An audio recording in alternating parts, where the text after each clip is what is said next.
हर एक फील्ड के hello friends, you are most welcome on my YouTube channel Super Commerce. 10th pass करने के बाद हर स्टूडेंट को अपनी लाइफ का एक मोस्ट इंपॉर्टेंट डिसीजन लेना होता है, जिससे पूरा फ्यूचर और करियर डिसाइड होता है। और वो डिसीजन है कि क्लास 11th में कौन सा स्ट्रीम ले या फिर कौन सी फील्ड ले, साइंस स्ट्रीम ले, आर्ट स्ट्रीम ले या फिर कॉमर्स स्ट्रीम। हर एक फील्ड के अपने अपने फ़ायदे और अपने अपने नुकसान होते हैं और हर एक स्ट्रीम अपने से रिलेटेड कई सारे करियर अपॉर्चुनिटीज़ प्रोवाइड भी कराता है। तो आपको किसी भी स्ट्रीम को लेने से पहले उस स्ट्रीम से रिलेटेड सभी ज़रूरी बातों का पता होना चाहिए, ताकि आप सही से डिसाइड कर पाएँ कि कौन सा स्ट्रीम आपके लिए सही है। इस वीडियो में मैं आपको बताऊंगी कि कॉमर्स स्ट्रीम क्या होता है और उसे लेने से आपको क्या क्या फ़ायदे होंगे, यानी किस तरह से ये स्ट्रीम आपको हेल्प करेगा एक बेस्ट करियर बनाने में। तो इसीलिए इस वीडियो को पूरा देखें, जिससे आपको कॉमर्स के बारे में और सारी ज़रूरी बातों का पता चलेगा। लेकिन उससे पहले अगर अभी तक आपने हमारे चैनल सुपर कॉमर्स को सब्सक्राइब नहीं किया है तो इस तरह के और वीडियोस को देखने के लिए अभी सब्सक्राइब कीजिए हमारे चैनल सुपर कॉमर्स को, और साथ ही दबाएं बेल आइकन, जिससे कि आने वाले सभी न्यू वीडियोस के नोटिफिकेशंस आपको मिले सबसे पहले। तो चलिए स्टार्ट करते हैं। देखिए, समय के साथ साथ जो कॉमर्स स्ट्रीम की पॉपुलैरिटी है वो बहुत ज़्यादा बढ़ती जा रही है, और जीएसटी आने के बाद तो कॉमर्स स्ट्रीम बहुत ही ज़्यादा फेमस हो गया है, क्योंकि जीएसटी आने के बाद कई सारी करियर अपॉर्चुनिटीज़ इसमें जुड़ गई हैं। इसीलिए हम कॉमर्स स्ट्रीम को स्ट्रीम ऑफ स्कोप्स या फिर सी ऑफ करियर ऑप्शन भी कहते हैं। क्यों? क्योंकि इसमें अपॉर्चुनिटीज़ बहुत ज़्यादा होती हैं। अगर आप कॉमर्स स्ट्रीम लेते हो तो आप क्या पढ़ोगे उसमें? देखिए, कॉमर्स स्ट्रीम लेने के बाद आप डिटेल में जाते हो बिजनेस के बारे में। आपको पता चलेगा कि बिजनेस क्या होता है, उसमें क्या क्या एक्टिविटीज़ आती हैं, हर एक एक्टिविटीज़ के क्या क्या फ़ायदे होते हैं, क्या क्या नुकसान होते हैं। इसके अलावा बिजनेस में जितने भी लेन देन होते हैं उनको कैसे लिखा जाता है, प्रॉफिट किस तरह से निकाला जाता है, उसको किस तरह से रिपोर्ट बनाई जाती हैं, इकोनॉमी क्या है, फिस्कल मॉनेटरी पॉलिसी ये सब क्या होती हैं, एक्सपोर्ट क्या है, इंपोर्ट क्या है, महंगाई दर, मंदी, ये सब क्या है, आपको डिटेल में जानने को मिलता है। तो जब आप कॉमर्स ले लेते हो तो इसका मतलब है कि बिजनेस से रिलेटेड सभी जरूरी एस्पेक्ट्स के बारे में आपको पता चलता है। अब अगर हम बात करें कि कॉमर्स स्ट्रीम में कौन कौन से सब्जेक्ट होते हैं, तो देखिए इसके लिए मैंने डिटेल में वीडियो बनाई हुई है, लिंक नीचे डिस्क्रिप्शन बॉक्स में दिया गया है, आप वहाँ से देख लीजिए। शॉर्ट में मैं आपको बता देती हूँ कि अगर आप कॉमर्स स्ट्रीम सेलेक्ट करते हो तो जो मेन सब्जेक्ट्स होते हैं उसके वो होते हैं अकाउंटेंसी, जिसमें आप सीखते हो कि बिजनेस के लेन देनों को किस तरह से लिखते हैं, रिकॉर्ड करते हैं, प्रॉफिट कैसे निकालते हैं, लॉस कैसे निकालते हैं। इसके बाद जो सेकंड सब्जेक्ट होता है वो होता है बिजनेस स्टडीज़, जिसमें आप पढ़ते हो बिजनेस के बारे में, क्या बिजनेस है, बिजनेस की अलग अलग एक्टिविटीज़ क्या हैं, जैसे पार्टनरशिप क्या है, HUF क्या है, एटसेट्रा, कंपनी क्या है, इस सब की विशेषताएं। सब्जेक्ट होता है तीसरा, वो होता है इकोनॉमिक्स। इकोनॉमिक्स कई सारी जगह पर ऑप्शनल भी होता है, लेकिन CBSE बोर्ड से जब आप पढ़ोगे तो यहाँ आपको कंपलसरी मिलेगा। इकोनॉमिक्स में आप पढ़ोगे महंगाई क्या होती है, गरीबी क्या होती है, बेरोजगारी क्या होती है, विकास दर क्या होते हैं, monetary policy, fiscal policy, demand supply, इन सब के बारे में आप पता करोगे।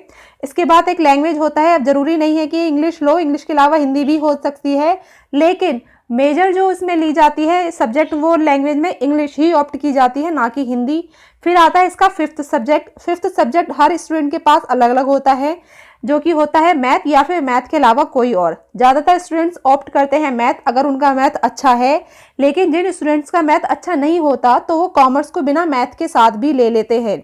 मैथ्स के लेने के क्या फ़ायदे हैं, क्या नुकसान है, कैसे लेना चाहिए, नहीं लेना चाहिए, इसके लिए भी मैंने अलग से वीडियोस बनाए हुए हैं, लिंक नीचे डिस्क्रिप्शन बॉक्स में मिल जाएगा। और अगर आप मैथ नहीं लेते हो तो बहुत सारे जो स्किल सब्जेक्ट्स है उसकी बहुत लंबी लिस्ट है, वो आपको मिल जाएगी CBSE वेबसाइट पर, या फिर उसके लिए भी मैं अलग से वीडियो बना दूंगी।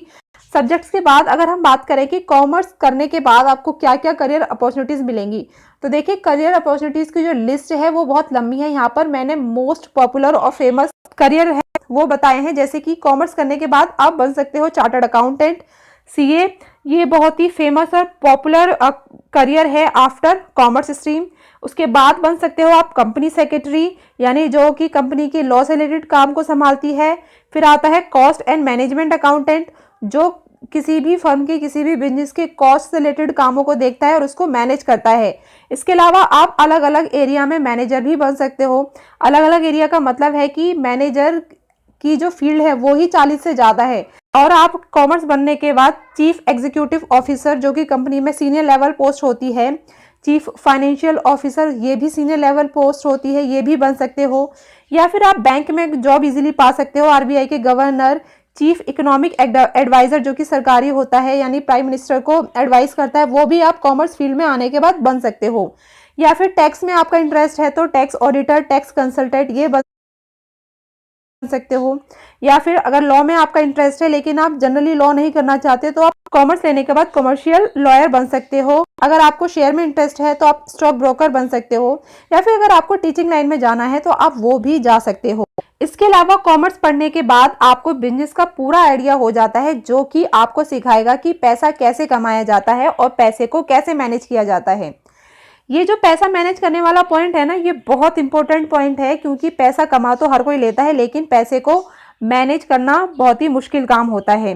ये एक कॉमर्स करने वाला बंदा ही कर सकता है। डॉक्टर हो, इंजीनियर हो, लॉयर हो या फिर कोई और हो, हर किसी को अपनी इनकम पर टैक्स देना होता है। और टैक्स कैसे दें, कहाँ पैसा इन्वेस्ट करें, इनकम टैक्स रिटर्न कैसे फाइल करें, इन सभी कामों में एक अकाउंटेंट की जरूरत होती है, जो कि कॉमर्स पढ़ने के बाद ही आती है। इसके अलावा एक सफल बिजनेसमैन या फिर एंटरप्रेन्योर बनने के लिए भी कॉमर्स स्ट्रीम बहुत हेल्प करता है। अगर आपका कोई फैमिली बिजनेस है या फिर अपना कोई बिजनेस खोलना चाहते हैं तो कॉमर्स इज बेस्ट ऑप्शन। और अगर आप 12th के बाद कोई ऐसा कोर्स करना चाहते हैं जो कि आर्ट स्ट्रीम से रिलेटेड है, या फिर आप डायरेक्टली आर्ट स्ट्रीम में जाना चाहते हैं ग्रेजुएशन में, तो वो भी आप कर सकते हैं।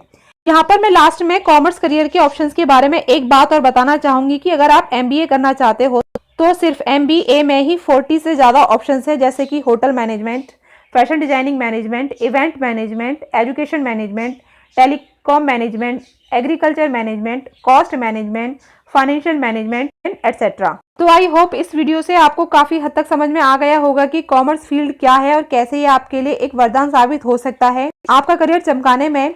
तो इसी के साथ ये वीडियो खत्म होता है। ये वीडियो आपको कैसा लगा नीचे कमेंट बॉक्स में लिखकर जरूर बताइएगा। और अगर पसंद आया हो तो इसको लाइक कीजिए, शेयर कीजिए और अपने सभी फ्रेंड्स के साथ